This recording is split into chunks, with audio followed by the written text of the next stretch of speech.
बीडमध्ये 1 कोटीची लाच मागणारा लाचखोर पोलीस निरीक्षक हरिभाऊ खाडे अखेर शरण आलाय।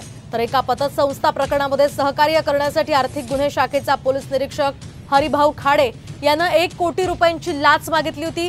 दरम्यान 10 लाख रुपयांवर तडजोडही झाली। त्यातले 5 लाख रुपये त्यानं स्वीकारले होते। यानंतर या प्रकरणामध्ये गुन्हा दाखल झालाय।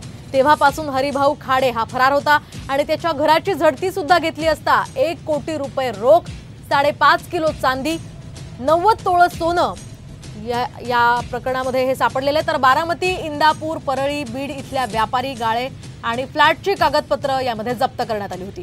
मात्र रात्री उशिरा खाडे हा स्वतःहून एसीबी समोर हजर झाल्याची सध्या माहिती सूत्रांनी साम टीव्हीला दिली आहे।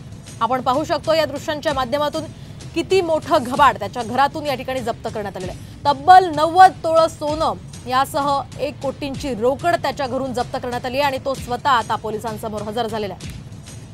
सध्या लाचखोरीचं हे वादळ सगळीकडे पाहायला मिळतंय आणि बीडमध्ये आता 1 कोटीची लाच मागणारा हा लाचखोर पोलीस निरीक्षक हरिभाऊ खाडे अखेर शरण आलाय।